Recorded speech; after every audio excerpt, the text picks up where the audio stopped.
Hello and welcome to IGNOU BAPSH। तो आज हम BPSC 114 का सेकंड यूनिट का पार्ट 2 देखने जा रहे हैं, जिसमें सबसे पहला टॉपिक हमारे सामने आता है Raja Ram Mohan Roy's views on education.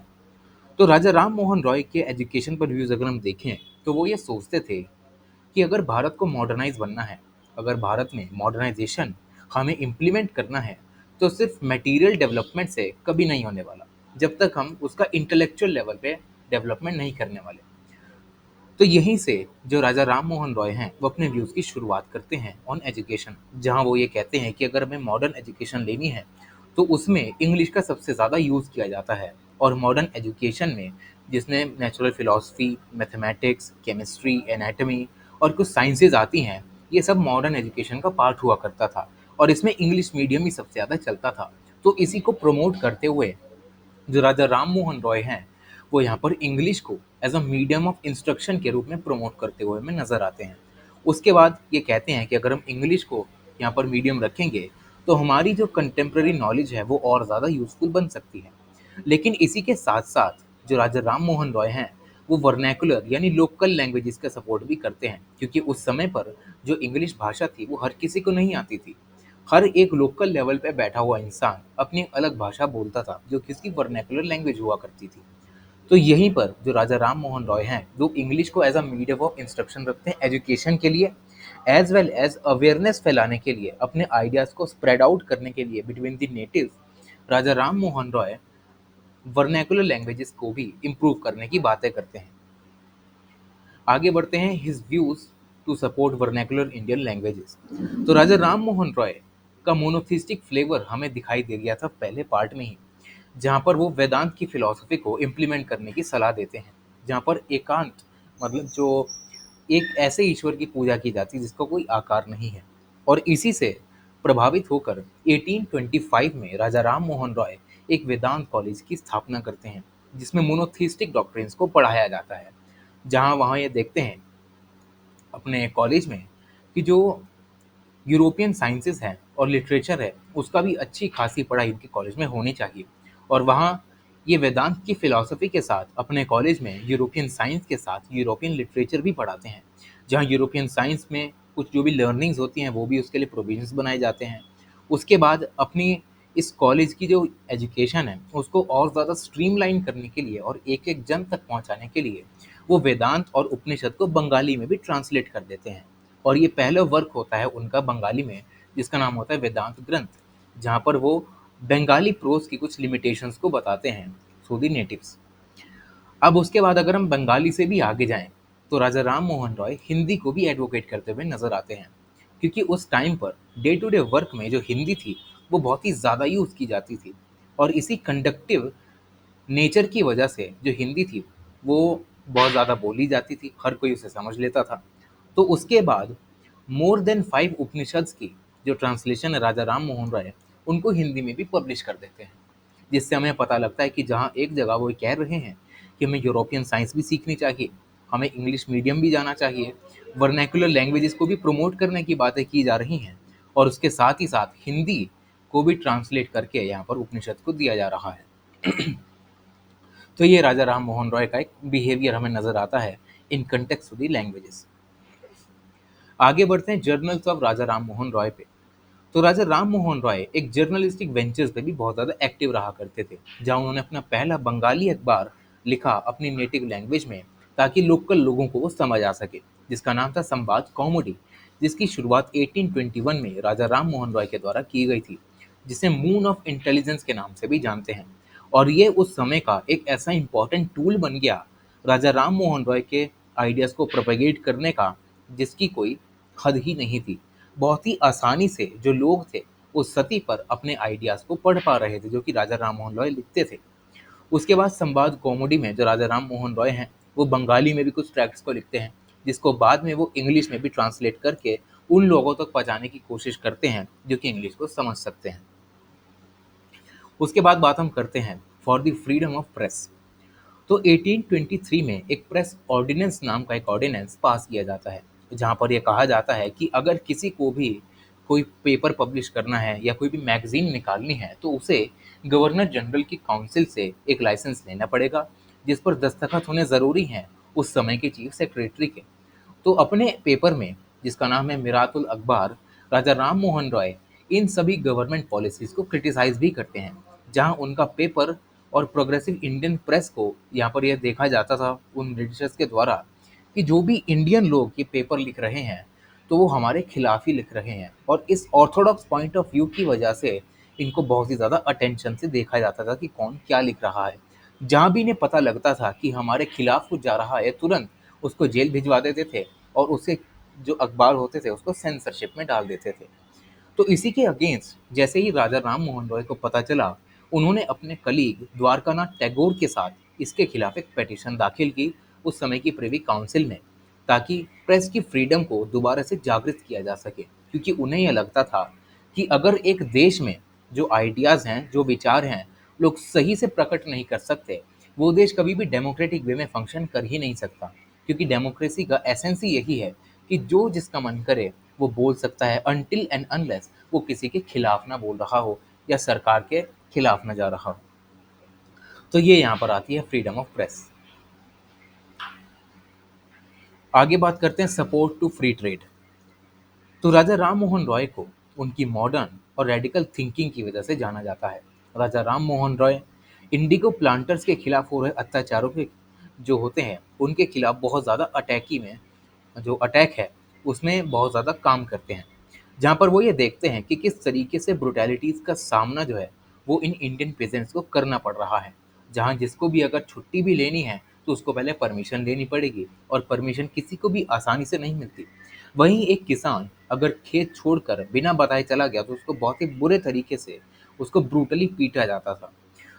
तो 17 दिसंबर 1829 में कलकत्ता के टाउन हॉल में एक मीटिंग की जाती है, जहां पर राजा राम मोहन रॉय द्वारकानाथ टैगोर और प्रसन्ना कुमार टैगोर के साथ सपोर्ट करते हैं फ्री ट्रेड का। जहां पर वो ये बात करते हैं कि हमें एक ऐसी लॉबी क्रिएट करनी चाहिए इंडिया और ब्रिटेन में, जिससे कि इन दोनों के बीच का जो व्यापार है वो फ्री हो सके बिना कोई टैक्स लगाए। क्योंकि उस समय पर जो भी सामान भारत से बाहर जाता था, ये ब्रिटिशर्स उस सामान पर हैवी टैक्सेस लगाया करते थे, ताकि भारतीय जो सामान है वो बाहर ना जा सके। और अपने कंजर्वेटिव पेपर समाचार चंद्रिका में ऑन दी अदर हैंड वो ये भी कहते हैं कि जो ट्रेडिशनल जमींदार्स हैं, जो ब्रिटिश सरकार इनके इंटरेस्ट को नेग्लेक्ट कर रही है, इसकी वजह से जो भारत की आर्थिक डेवलपमेंट है वो बहुत ज़्यादा कम हो पा रही है। और यहीं पर जो राजा राम मोहन रॉय हैं उस समय के पीजेंट्स की कुछ वर्स कंडीशंस में भी बताते हैं, जहाँ पर वो ये कहते हैं कि जो हमारे पीजेंट्स हैं उनके लिए जो ब्रिटिश सरकारें कुछ नहीं कर रही, इनसे काम तो बहुत ज़्यादा निकलवा लेती है लेकिन पैसा उन्हें इतना ही देती है कि एक दो दिन चले फिर दोबारा हमारे पास काम मांगने आ जाए। तो इस जैसी सिचुएशंस का, यहाँ पर इन कंडीशंस का जो अटेंशन है वो यहाँ पर राजा राम मोहन रॉय इन ब्रिटिश सरकार का खींचना चाहते थे, ताकि इनको पता चले कि किस तरीके की जो इनकी नीतियाँ हैं वो भारत की अर्थव्यवस्था को यहाँ पर बेकार कर रही हैं। आगे ये देखा जाता है कि आयरॉनिकली जो फ्री ट्रेड की पॉलिसी राजा राम मोहन रॉय ने दी, जिनको इन्होंने खुले तौर पर सपोर्ट किया, अब इसकी वजह से हुआ क्या कि पहले के टाइम पे अगर हम देखें फ्री ट्रेड से पहले, तो जो भारत से सामान बाहर जाता था उस पर टैक्स लगाते थे ये लोग, ब्रिटिश जो थे। अब जहाँ इन्होंने फ्री ट्रेड कर दिया, अब टैक्स हो गया कम। अब ब्रिटिश सरकार के पास एक अच्छा खासा टाइम आ गया कि जितना हो सके उतना कच्चा माल यहाँ से सस्ते में लो और उसे खुद के फायदे के लिए यूज़ करो। और इससे बहुत ज़्यादा नुकसान भारत को झेलना पड़ा और उसकी इकोनॉमिक ग्रोथ बहुत ज़्यादा स्लो हो। तो ये बात होती है फ्री ट्रेड की। आगे बढ़ते हैं Raja Ram Mohan Roy as a political thinker. तो राजा राम मोहन रॉय को इंडिया का एक पहला लिबरल पॉलिटिकल थिंकर माना जाता है। अब क्योंकि हम ये पढ़ चुके हैं बीपीएससी ट्रिपल वन में कि जो यूरोप में रेनेसांस आया, उसकी वजह से लिबरल आइडियाज़ जो थे, जहाँ पर इंडिविजुअल को ज़्यादा एम्फेसाइज किया जाता था, अब इन आइडियाज़ की बाढ़ सी आने लग गई थी। और वहीं वेस्टर्न पॉलिटिकल आइडिया से इन्फ्लुएंस होकर बंगाल के राजा राम मोहन रॉय ने भी लिबरलिज्म को चैंपियन कर लिया था, जहाँ पर इंडिविजुअल लिबर्टी, इंडिविजुअल के लिए सेट ऑफ राइट्स और इंडिविजुअल की जो फ्रीडम है उस पर सबसे ज़्यादा एम्फेसाइज करते हुए राजा राम मोहन रॉय में नज़र आते हैं। जहाँ वो ये कहते हैं कि लिबर्टी अगर एक ह्यूमन की सोल को मिल जाए from the sort of religious orthodoxy, तब एक इंडिविजुअल सही तरीके से अपना सेल्फ डेवलपमेंट कर सकता है। जहाँ वो equality between man, women and different caste, creed और नेशनलिटीज़ की भी बातें करते हैं। आगे बढ़ते हैं, critic as well as supporter of colonial rule. तो एक जगह पर हम तो ये देखते हैं कि जो राजा राम मोहन रॉय हैं वो कोलोनाइजेशन का सपोर्ट करते हैं, जहाँ वो कुछ रीजंस भी देते हैं। पहला रीज़न वो ये देते हैं कि इस कोलोनाइजेशन की वजह से जो भारत में सती जैसी कुछ रिडिकुलस टाइप की प्रैक्टिसेस चल रही हैं, जहाँ पर सिंफुल तरीके से फीमेल का मर्डर किया जाता है, वो बंद हो गई हैं। हमारे इंडिया में जो फ्यूडल लॉर्ड्स के द्वारा काम किया जाता था वो भी अब बंद हो चुका है। उसके बाद हमारे पास इंग्लिश एजुकेशन आ चुकी है, जहाँ पर वेस्टर्न मॉडल ऑफ एजुकेशन को इम्प्लीमेंट कर रहे हैं ताकि और ज़्यादा ज्ञान हमें मिल सके।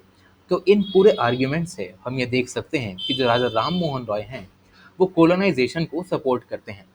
लेकिन उसी की फ्लिप साइड जो राजा राम मोहन रॉय हैं वो ये भी कहते हैं कि कोलोनाइजेशन की वजह से जो ब्रिटिशर्स ने सोशियो पॉलिटिकल इंस्टीट्यूशंस भारत में इस्टेब्लिश किए, वो उन्होंने अपने घर में जैसे उन्होंने इस्टेब्लिश करके रखे थे, जिसकी वजह से उनको डेवलपमेंट की राह आगे पता चली कि किस तरीके से डेवलपमेंट करना है। उन्होंने डेवलपमेंट को देखा। वैसे इंस्टीट्यूशन इन्होंने इंडिया में डेवलप नहीं किए, बल्कि ऐसे इंस्टीट्यूशंस को डेवलप किया जिससे बस ब्रिटिश को ही फ़ायदा हो, इंडियंस को कोई फ़ायदा इन इंस्टीट्यूशन से नहीं हुआ।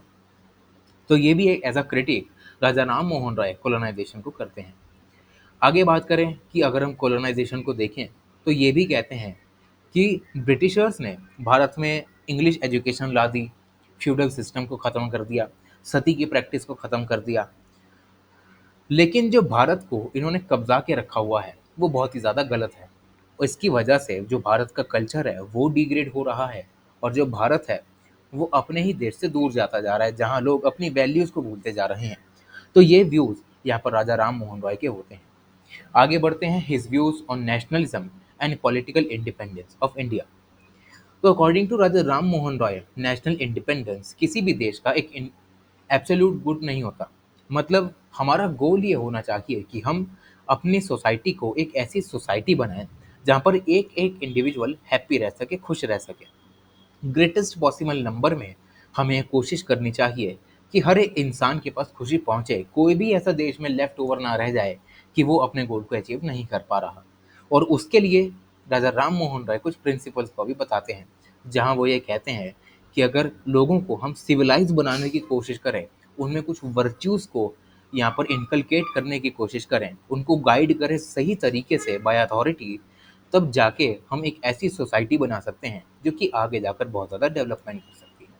तो ये बात इनके पॉलिटिकल इंडिपेंडेंस ऑफ इंडिया में होती है। आगे बात करते हैं Raja Ram Mohan Roy constitutionalism, civil and judicial rights पर। तो राजा राम मोहन रॉय राइट्स के बारे में बोलते हैं, लेकिन इनके जो राइट्स का नेचर होता है वो नागरिक अधिकार और जो रिलीजियस राइट्स होते हैं उनका ही साथ होता है, कोई भी पॉलिटिकल राइट नहीं होता। तो इसी रिलीजियस टॉलरेशन की वजह से जो हम ये देख सकते हैं कि किस तरीके से जो राजा राम मोहन रॉय हैं वो ये कहते हैं कि अगर हमें देश को आगे बढ़ाना है तो हमें एक ऐसी सेंट्रलाइज्ड गवर्नमेंट चाहिए जहाँ पर हर एक जो फैसला है वो सेंट्रल गवर्नमेंट ले।